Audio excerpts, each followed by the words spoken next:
Salut Guillaume, Salut. Bienvenue sur la chaîne Sans Cravate. Merci d'avoir accepté de répondre à mes questions dans cette vidéo. Tu nous accueilles chez toi, je te connaissais absolument pas avant aujourd'hui, enfin on s'était jamais vu, évidemment je te connais via Instagram. En fait notre relation en commun c'est Alexandre de Sans Cravate, avec qui tu as pu échanger à plusieurs reprises, tu as fait quelques voyages avec lui, des séminaires et tout ça. Est-ce que tu peux te présenter en quelques instants et aussi nous parler un petit peu, nous faire un petit teasing de ton aventure en crypto? Donc moi je m'appelle Guillaume Malguir, je suis investisseur en IMO depuis 2013, un peu avant 2013, spécialisé dans les immeubles de rapport, on n'investit que dans les immeubles de rapport. On a créé en 2015 la société Club Immobilier, puis après ensuite en 2019, 2020, etc. on a créé d'autres structures, notamment des cabinets d'expertise comptable. On a créé des structures en lien un petit peu avec la bourse et la crypto. On a aussi un rôle en tant que business angel. On investit sur plusieurs startups. Donc voilà, on a un rôle un petit peu là-dessus. On continue les investissements immobiliers. Mais aujourd'hui, notre métier d'entrepreneur nous prend plus de temps que notre métier d'investisseur immobilier. Ok, ça marche. Donc capital investissement, investissement immobilier, Exactement. de la bourse, des cryptos, de la formation. Exactement. Via Club Immobilier du coup.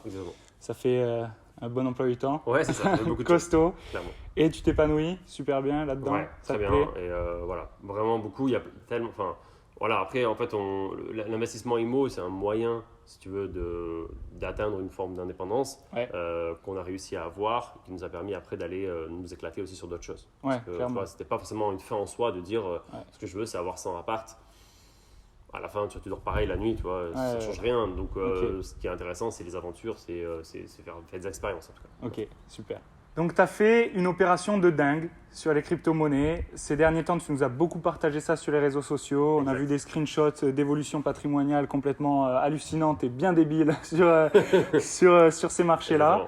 Tu as réussi à profiter d'un trend haussier, enfin du bull run qu'il y a eu sur les cryptos. Alors, pas forcément au tout départ, hein. Il y a eu un moment où tu t'es engagé et tu as assumé de t'être engagé, pas forcément au début, mais tu as conservé tes investissements, il s'est avéré que ça a explosé. Exactement. Et puis derrière, une difficulté à vendre, on va dire, difficulté à vendre qui a fait qu'avec avec la descente, avec la chute des cryptos il y a quelques mois maintenant, j'imagine. C'est ça, exactement. Ça a été un petit peu plus compliqué. Est-ce que tu peux nous parler de ça et nous le résumer en quelques secondes? En gros, nous, on a commencé à investir avec Émilie, ma femme. On a commencé à investir en 2019, de mémoire, en crypto, de manière totalement débutante, vraiment sans savoir, de manière un peu débile aussi, puisque en gros, on a mis, je crois, 150 000 euros pour démarrer, quoi. Ok, ah oui, quand même. Pour tester. On a testé ça, c'était pas forcément incroyable à ce moment-là, c'était pas une période incroyable si tu veux en 2019, mais on a retenté l'aventure en fin 2020. Et en fait on est rentré si tu veux massivement surtout sur des valeurs à fort potentiel et pas en gros que du Bitcoin fin 2020. Parce qu'au début les 150 000 euros c'était plutôt… les grosses capitalisations. C'est un contrat un peu particulier, c'est-à-dire qu'en 2019, en gros, on avait un contrat avec un mec et c'était un engagement sur 1 an et il nous rendait un rendement au bout d'1 an. Ok. Donc en gros, il battait le cash et au bout d'1 an, il nous rendait le cash. Lui qui était en gestion du capital. Voilà, exactement. Et c'était lui qui le détenait sur un compte. Exactement. C'est lui qui le détenait. Donc en fait, on l'a fait en mode comme un contrat, c'est-à-dire qu'il nous promettait un ratio à la fin. Donc du coup, on mettait de l'argent. Il y avait du risque parce que tu sais pas si le mec va te rendre l'argent à la fin. Voilà. Mais il s'engageait pas à le faire dans le contrat. Dans le contrat, il s'engageait pas à rendre. Si, mais tu imagines bien que c'est quelque chose de tellement novateur, tellement nouveau et tellement peu contrôlé à l'époque que le mec il se dit oui t'inquiète, je te les rends tes 100 000 balles. Tu sais pas. Au final, si le mec il se barre à l'autre bout du monde et t'entends plus de nouvelles, tu fais quoi toi? Tu te dis t'appelles quoi ta banque? On a tenté ce truc là en mode en fait, on a eu cette opportunité et on s'est dit, si on le fait pas, on va le regretter. Parce que si le mec il te promet un truc, toi tu vas pas, tu vois, et à la fin, tu apprends qu'il y a d'autres mecs qui l'ont fait et que ça a marché, tu auras les boules. Parce que ce qu'il nous promettait, c'est x2 sur 1 an. Ok. Donc, et quand tu viens de l'immobilier, et que tu as mis des années à construire. Exactement. Et le mec il arrive, il te dit, tu mets 100 000 sur la table, en gros, ou 150 000, je sais plus ce que c'était, en gros on fait x2 sur 1 an. Énorme. Quasiment x2. Je me dis putain. Ok, au début tu hésites un peu, après tu te dis, bien on tente. Voilà. Donc on a tenté, ça s'est bien passé. Et du coup on a remis un peu de cash l'année d'après en gros. Et donc ça, c'était vraiment un truc, tu vois, donc en mode gestion déléguée totale, contrôlée, pseudo-contrôlée, on va dire, mais vraiment, on s'en occupait pas du tout. Ouais. Après, ce qu'on a fait, c'est qu'à partir de fin 2020, là, on s'y impliquait davantage. On a rencontré Nathan, qui était notre gestionnaire de fortune, en fait. Nathan, on l'a rencontré en 2020, et du coup, c'est à ce moment-là qu'il a commencé à nous conseiller, en gros, sur des placements. Et on a après discuté d'associations, etc., pour monter un truc ensemble. Ok. Ce qui s'est passé, c'est que nous, on est rentré massivement en décembre 2020. 2020, ouais. Donc début décembre 2020. Et ça a été le début du bull run, en fait. Ouais. Et du coup, on a eu un coup de bol. Il y avait un Bitcoin quand même aux alentours de, je pense, 16 000, 17 000. Il faudra regarder. Mais je pense que c'était plus déjà du Bitcoin à 7 000, 8 000. Ouais, c'est ça. Parce que nous, quand on a mis, je me rappelle, en 2019, c'est ça, c'était 6-7 000. Je crois que j'avais même vendu en me disant, oula, non, voilà, c'était déjà trop haut pour moi. Enfin, bref. Donc 2020, fin 2020, et là on profite du début du bull run et là c'est la folie quoi. Parce que du coup on avait utilisé en fait que la plus-value de nos 100 000 qui avaient été placés, tu sais. Donc on disait que cette plus-value là, donc que du bénéfice si tu veux, donc on n'avait pas remis de cash sur la table, et on disait que ce bénéfice pour le réinjecter dans les cryptos. Une partie on utilisait avec Just Mining, une partie sur Binance. Et là, donc on a suivi tout simplement le conseil de Nathan. Et on a commencé au début avec plus de 30 000 balles, un truc comme ça. Et c'est vrai que c'est parti en live parce que c'était un moment où c'était incroyable quoi. C'était un moment incroyable. Tous les matins, tu te levais. C'était la folie quoi. C'était la folie.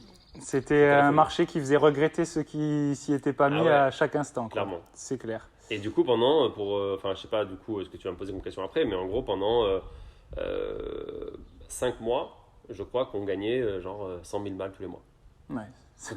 C'était... Du coup, tu te dis, mais attends, mais pourquoi je vais bosser le matin? Tu remets plein de choses en question, tu vois. Bon, à un moment donné, ça s'arrête, et voilà, et le bull run se termine. Mais pendant cette période-là, tu te dis, putain, je suis le roi du monde. Mais après, je suis moins le roi du monde quand tout se casse la figure, et que là, tu te dis, bah merde. Ça me donne envie de te poser plein de questions. Vas-y. La première, ça va être déjà... Tu parles d'ordre de grandeur en 2019, on parle de 100 000, 150 000 euros. Tu parles en 2020, quand tu es revenu, tu as utilisé que les bénéfices donc, du coup, de ce contrat qui s'est bien passé.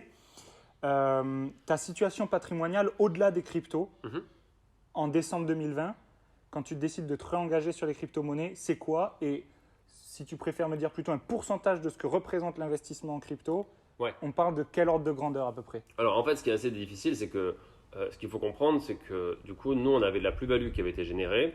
Et cette plus-value, soit on l'a laissée en crypto, on n'était pas imposé dessus, soit on la sortait, on était imposé. Ouais, ok. Ah, d'accord. Okay. Soit on l'a laissée en... Voilà. Donc du coup, nous, on s'est dit, aujourd'hui, on n'a pas besoin de ce cash en soi qui avait été généré. Puisqu'on va le mettre... Il était resté sur la plateforme, en fait. Voilà, il était resté sur la plateforme, mais on se dit, au lieu de le sortir et de se faire imposer, nous, on investit en société. Donc du coup, au lieu de le sortir et se faire imposer en société dessus, en gros, à 30%, plus après 30% de flat tax, on s'est dit, bon, on va le laisser là-dessus.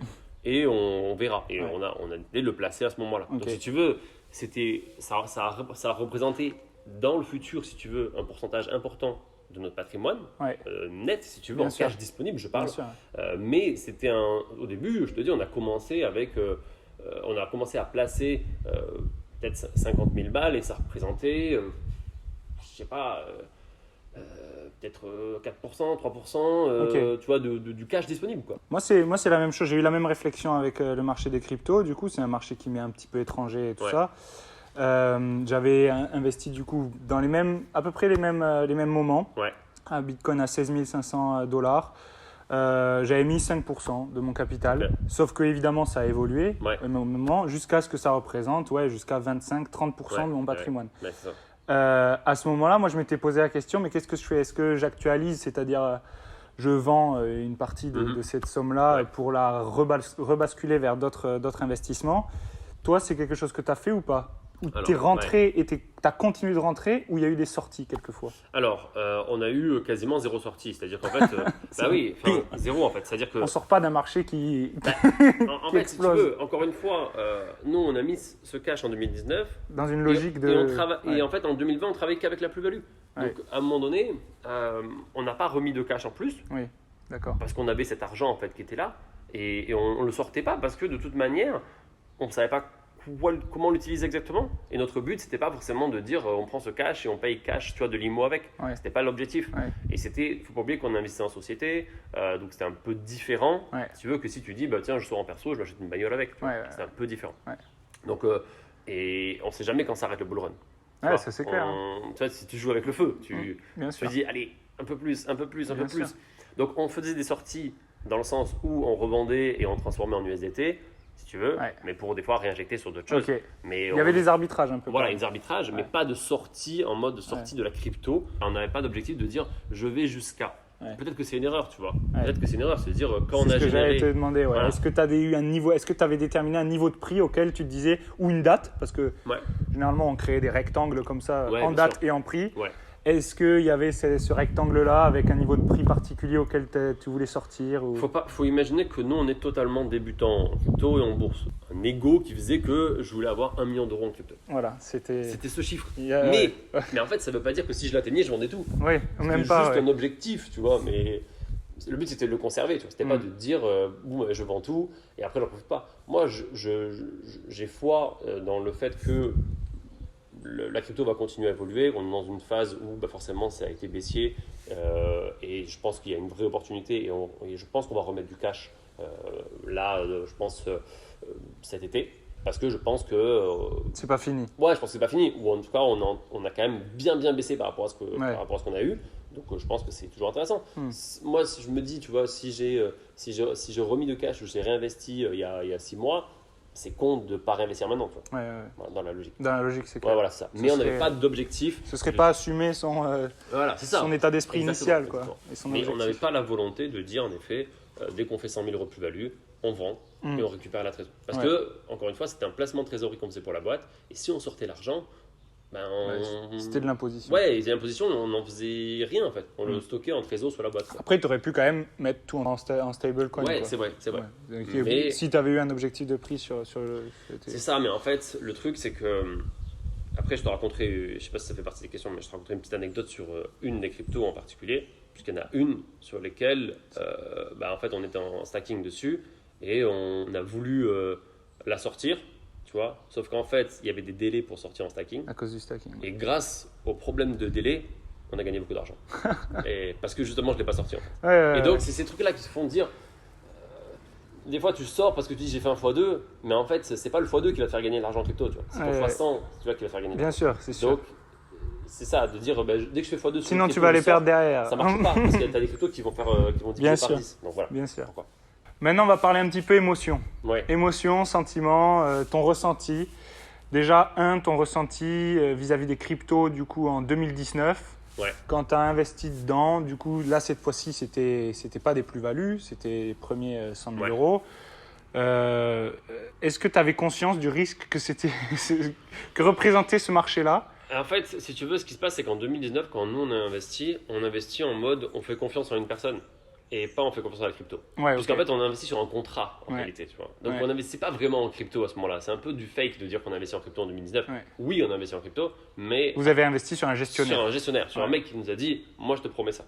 Donc notre seul risque et notre peur, c'est de te dire est-ce qu'il va tenir ses engagements. Il a des couilles énormes, le gars. Voilà, il faut quand même le dire. Est-ce qu'il va tenir ses engagements donc voilà, en fait, c'est surtout ça. Donc il y avait un peu de peur. Mais il y avait le fait qu'on a accepté le risque et on a accepté le risque de perdre.